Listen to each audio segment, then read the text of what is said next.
Asbestos is a mineral used in home products that can be a health hazard, and that's what we're discussing today. So let's get started right now.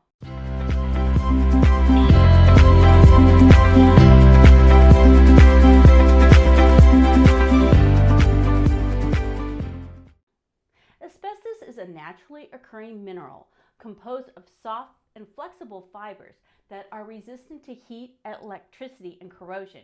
It's an effective insulator, and so it was incorporated into many construction products such as fireproof coatings, house shingles, flooring, concrete and cement, bricks, pipes, gaskets, insulation, drywall, flooring, roofing, joint compound, paints, sealants, and asbestos also exists in electrical appliances, rubber, mattresses, flower pots, lawn furniture, hats, gloves, cloth, paper, and other materials to make them stronger.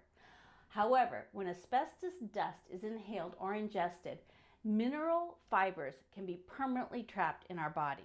No amount of asbestos exposure is safe, but asbestos generally has the worst effects when a person is exposed to an intense concentration of it, or they are exposed on a regular basis over a long period of time.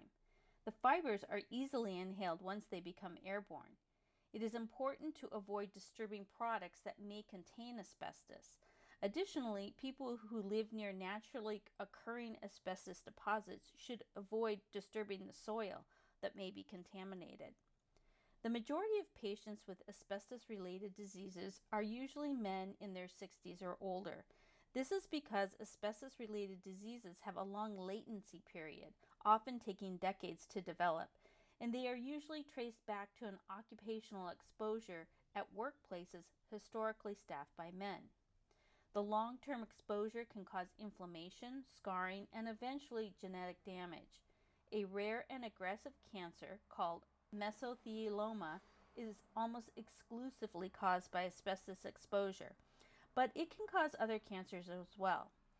So you may be thinking, if this is so dangerous, is it outlawed like lead paint? And the answer is no.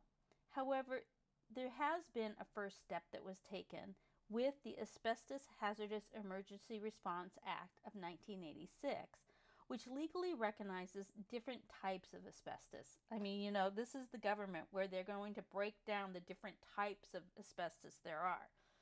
By the way, as a side, if you want to know about lead paint, I have a video linked at the end of this video that talks about lead paint and lead paint hazards.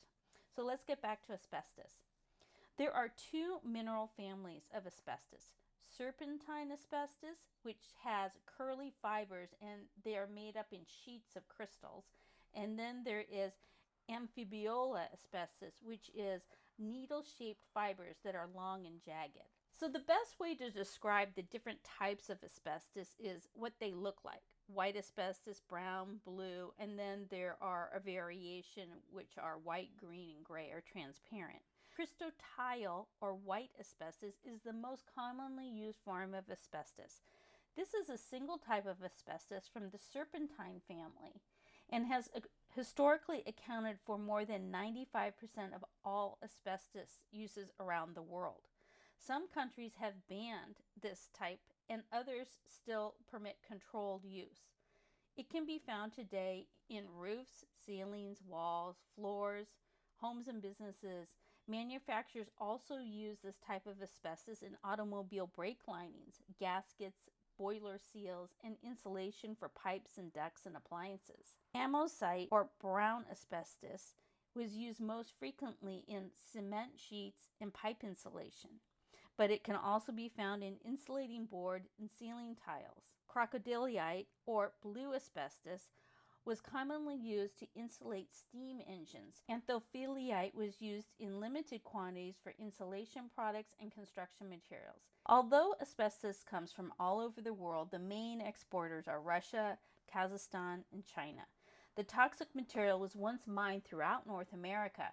Asbestos can be found in large deposit or contaminants in other minerals such as talc and vermiculite, as we've sort of been mentioning throughout the identification of the different types of asbestos.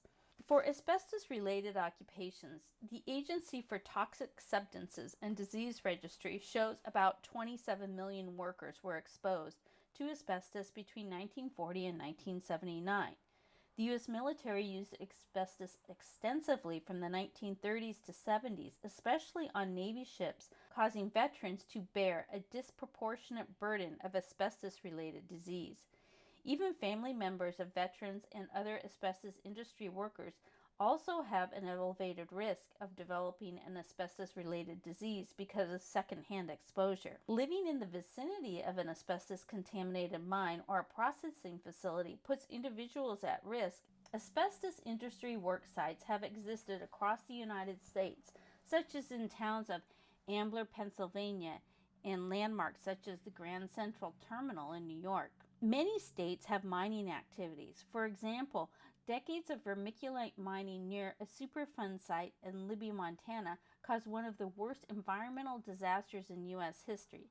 The ore contained traces of asbestos that contaminated the surrounding area for miles, eventually causing the deaths of hundreds of Libby residents.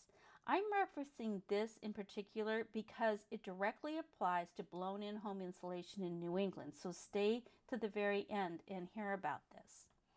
So what are we supposed to do about it? Well, here in New England, most of the time I see potential asbestos in exterior house shingles, square flooring tiles, often in basements, but sometimes in kitchens, and some blown-in insulation.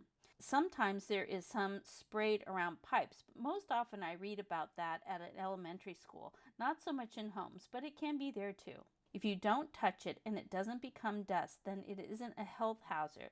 Same thing with lead paint. People encapsulate it rather than remove it.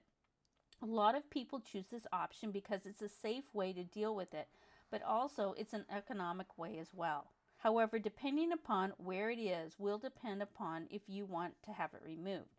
So, for example, if you want to remove the house shingles, then you will need to hire a licensed professional that will remove and dispose of the asbestos properly. Here's an example of a catch-22. I recently bought a house that had blown-in vermiculite insulation, and I happened to be reading an article about the Superfund site in Libby, Montana. It just happened to be in the paper. While I was reading this article, I found out there was a trust fund that was established for the consumer to have part of the cost of the mitigation to remove the insulation if it tested positively. Now, just to be clear and upfront, the lab was not testing for asbestos, but a specific mineral in the mine. So I gathered a sample of the insulation and I sent it to the lab. And in my case, the insulation that was in my home did come from the Libby mine. So I qualified for the reimbursement of the removal of the product from my home. I probably would have just left it, but the problem was we bought an antique house that needed more insulation, and the Mass Saves program would not add more insulation until I had removed all the vermiculite. And then they would install new non-toxic insulation. It was a good program to know about because I got 3/4 of the removal paid for through this program. So instead of paying $8,000, it was approximately $2,000. Once I had the vermiculite removed, the house was insulated through the Mass Saves program, and I reduced my heating costs by 30% annually. This really helps out in New England winters. So that's where the catch-22 can happen. You really need to understand asbestos and what to do about it and what the resources are. As far as flooring tiles, most of the time I see people just cover it up with hardwood floors since it's all the rage now. When you go through a home inspection, the home inspector will mention this type of hazard. At least the good ones do. And it can be nerve-wracking for both the homeowner and the buyer. I can see in the future this will even be more of an issue, but for now, at least you know as a home buyer and a home seller, you should know about it. I'm not really sure what all the answers are, but if you do have it removed, use a reputable professional who will remove the product safely. This too is where you really need to have a real estate agent that truly understands the health hazards, removal tactics, and associated costs, and will be able to negotiate on your behalf. I hope this video has helped you learn more about asbestos and what to look out for and how to handle it within your home. I'm Julie Marion with Huddle Real Estate, where we buy and sell every home as it is our own. Make it a great day.